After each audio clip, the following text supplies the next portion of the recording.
வணக்கம். இன்று நாம் எடுத்துக்கொள்ளும் தலைப்பு நாடி ஜோதிடமும் ஆகமப் பரிகாரங்களும். நாடி ஜோதிடத்தில் அவர்கள் பரிகாரம் செய்யும் பொழுது ஆகம முறைப்படி செய்தல் நலம் தரும் என்று குறிப்பிடுகிறார்கள்.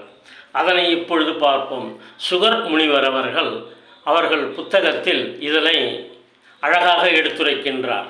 அந்த பாடல் பின்வருமாறு: மன்னவா மயக்கம் நீங்கி மகிழ்ச்சியுற்றாள்வன் திண்ணம் அந்நாளில் கிரகசாந்தி ஆகமம் போலே செய்ய பின்னமில்லா தனத்தால் பிழை இலை ஆயுர் முற்றே என்று குறிப்பிடுவார். அதாவது கிரகசாந்தி, கிரக பரிகாரம் நாம் ஆகம முறைப்படி தான் செய்ய வேண்டும் என்று சொல்கிறார்.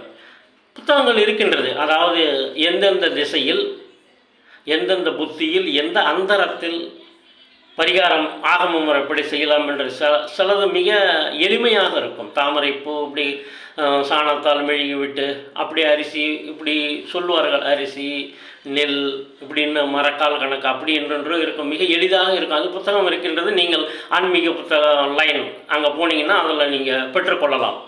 அடுத்தது அவர்கள் எப்படி சொல்லுவார்கள்? இப்போ நாம் என்ன சொல்லுவோம்? சனி திசை நடக்கிறது என்றால் திருநள்ளாறு போகலாம் என்போம். அடுத்தது செவ்வாய் திசையை ஒரு சில ப்ராப்ளம் என்றால் வைத்தீஸ்வரன் கோவில் போய் என்று சொல்லலாம். ஆனால் செவ்வாயும் சனியும் சேர்ந்திருந்தால் ஒரு ப்ராப்ளம் வருகின்றது, மாந்தியும் சேர்ந்து இருக்கிறது என்று வைத்துக்கொள்ளும். ஆக இந்த 3 கிரகக்கூட்டு இருந்தால் என்ன பரிகாரம்? இதைத்தான் அவர்கள் நாடியில் சிறப்பாக தனியாக குறிப்பிட்டிருக்கிறார்கள்.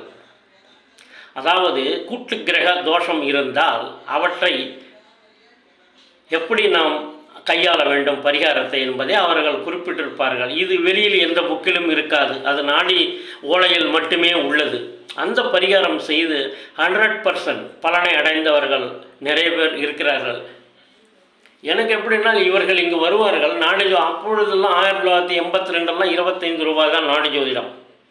அப்போ அந்த மாதிரி ஜோசிய புக்கெல்லாம் படிச்சுட்டு சில புரியலன்னு வரும்போது நாம் அவங்கள படித்து சொல்லும்போது நாமளும் கொஞ்சம் கற்றுக்குறோம். அதில் என்னென்ன போட்டிருக்காங்கன்னு. தொழிலுக்கு தேட்டு என்ற வேர்டு யூஸ் பண்ணுவாங்க. அவர்கள் இந்த நாடியில் உதாரணத்திற்கு ராகு தோஷமாக இருந்தால் அவர்கள் என்ன சொல்லுவார்கள் என்றால், அது லாஜிக்காக இருக்கும். அந்த பரிகாரம் லாஜிக். அதை நான் டைட்டிலில் போடலான்னு பார்த்தேன். ஆனால் மற்றவங்க தப்பாக நினைப்பாங்க. லாஜிக் பரிகாரமும் மேஜிக் பலன்னு போடலான்னு பார்த்தோம். நம்ம கிண்டல் அடிக்கிற மாதிரி மற்றவங்க தப்பாக நினச்சிருவாங்க. முறை தான். அவங்க லாஜிக் படி தான் செய்கிறாங்க. அப்போ ராகு சுக்கிரன் வீடு துலாத்தில் இருந்து ஒருவருக்கு ஒரு சிறப்பான நிலையை தடுக்கின்றது என்றால் அவர்கள் என்ன சொல்லுவார்கள்? அதாவது கவியின் நாள் காளி தீபமேற்றி என்று சொல்வார்கள்.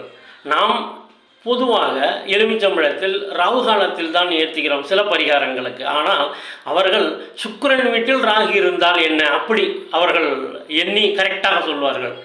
கவியின் நாள்னா, கவின்னா கவிதை எழுதுவதற்கு சுக்கிரன், கவியின் நாள் ஆக சுக்கிரன் நாள், அதாவது வெள்ளிக்கிழமை. வெள்ளிக்கிழமை காளி தீபமேற்றி அப்படி என்று சொல்வார்கள். காளி தீபம் நம்ம காளிக்கு அந்த தீபம் ஏற்றி வந்துட்டு வரணும்னு சொல்லி ஓலை பொழுதில் 1 மாதம் கழித்து வாழ்வார்கள். அதை நாம் தீபம் எழுதி விட்டு வந்தால் இது மிக எளிய பரிகாரம் நாடியில் உள்ளது. அதையும் நாம் சொல்ல வேண்டும்.